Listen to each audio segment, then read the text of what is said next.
Hi all. Today will be a one slide education on IAP recommendation on vaccination updates for the year 2020 to 2021. The main changes in the vaccination schedule are these three. A booster of IPV at 4 to 6 years is been added to the previous schedule with the re-emphasis on using IPV as the primary dose series. A second dose of varicella is advised earlier 3 to 6 months post the first vaccination rather than later at 4 to 6 years of age. And uniform influenza dose of 0.5 ml across all age groups beyond 6 months. So let's see about each of these one by one. Why do you need IPV? Why do you need this inactivated polio vaccine, injectable polio vaccine? We need to keep a high level of immunity across the population because we have not yet eradicated wild polio virus from the world. So there is still a chance of import of wild polio virus, especially for us in India where our neighboring country is still harboring wild polio virus. Plus there is always this risk of circulating vaccine derived polio virus. Due to all these reasons, we switched from the trivalent oral polio to bivalent oral polio and now shifting more towards injectable polio vaccines. The need for booster was this. The antibodies generally persisted till school entry years, and this better antibody persistence was seen whenever there was three primary doses with one booster minimum. With booster, it was found that there was seroprotective rate of 100% for all three types, whereas without booster, the seroprotective rate reduced to 91 to 91.2% between poliovirus 1 and poliovirus 2 respectively.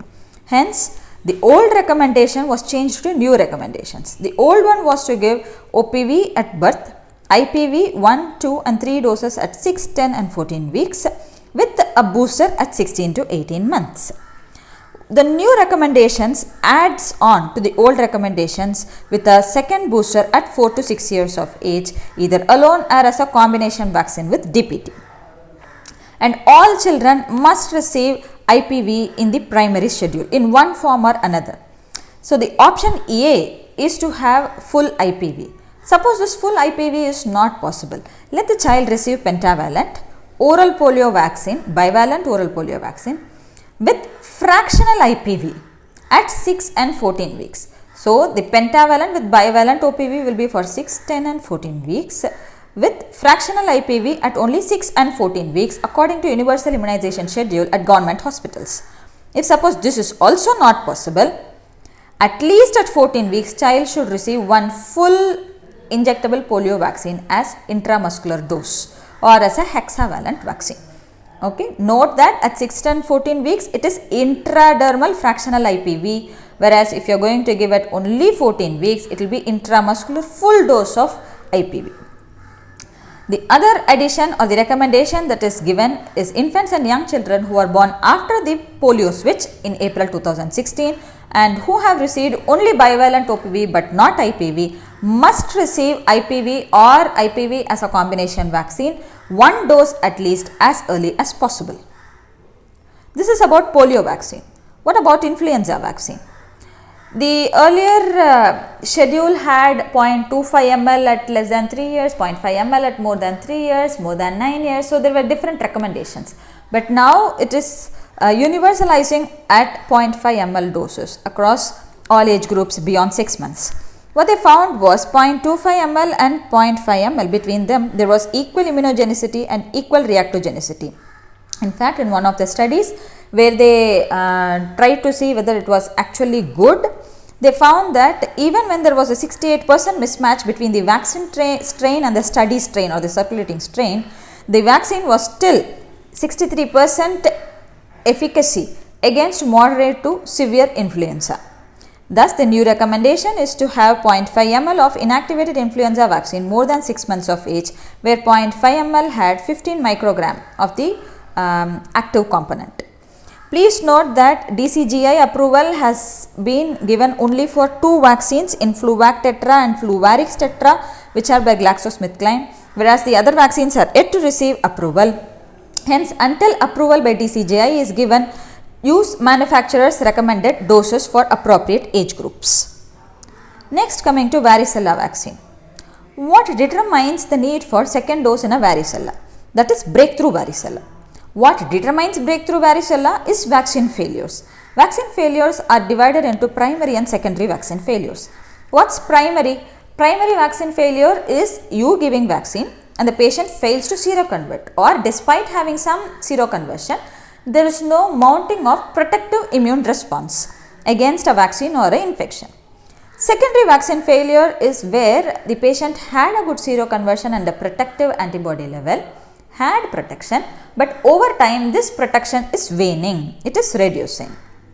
So, if the problem was a primary vaccine failure, then you need to give an early second dose. If the problem was a secondary vaccine failure, then you have to give a delayed second dose so that you don't allow the vaccine to dip, vaccine immunity to dip, right. So, what's the problem in varicella vaccine? Is it a primary vaccine failure or a secondary vaccine failure? The problem is primary vaccine failure. Why? Because even after a single dose of vaccine, the antibody titers persisted for 9 to 20 years with even slight increases throughout the period. The reason being natural boosting of the immunity. So, there is no question of a secondary failure in varicella vaccine. The problem is primary failure. Hence, they need to give earlier vaccine. Added on to this primary failure problem, we get our children to school at the early age of 2 to 3 years, and the maximum possibility of the breakthrough varicella is in the first 4 to 5 years post vaccination. Hence, because of these three reasons, we are at more risk of breakthrough varicella if we don't give an early second vaccine. Thus, the old recommendation of 2 doses of varicella at 15 months and 4 to 6 years has been changed to 15 months and 18 to 20 months in the recent recommendations. So, these are the 3 major changes in our IAP vaccination, newer changes. One is booster of IPV at 4 to 6 years, second dose of varicella at 3 to 6 months after the first dose, and uniform influenza vaccine dose of 0.5 ml beyond 6 months of age. The newer vaccines that have been approved recently, it's just an add-on from the paper. One is a quadrivalent meningococcal vaccine named Menvio. The recommendations are as per the meningococcal vaccine recommendations. Then a new typhoid conjugate vaccine has been approved from 6 months to 45 years of age with 0.5 ml as a single dose. IAP 2018 itself changed it into a single dose rather than 2 doses of typhoid. Twinrab is a monoclonal antibody for rabies post-exposure prophylaxis. This is a combination of monoclonal antibody from murines, rats. So, 2 monoclonal antibodies, docoravimab and miromavimab. It is given at the dose of 40 international units per kilogram, and the recommendations for monoclonal antibody for rabies immunoglobulin applies to this. We discussed this in our rabies vaccination discussion. The last 2 vaccines that are newly approved are tetraxin, which is a combination of acellular DTP with IPV, and PCV10 pneumococcal conjugate vaccine with protection for 10 serotypes marketed under the name of Pneumocell, manufactured by Serum Institute of India, has been recently pre-approved / approved by WHO for use, and it is shown to be having good immune response as similar to that of your PCV13. So, that's it about the recommendation. This is in short in a single slide about the recent updates in IAP vaccination schedules. Thank you for listening to me patiently. Share this among your academic groups and let's all learn this together. Bye bye, take care and all the best.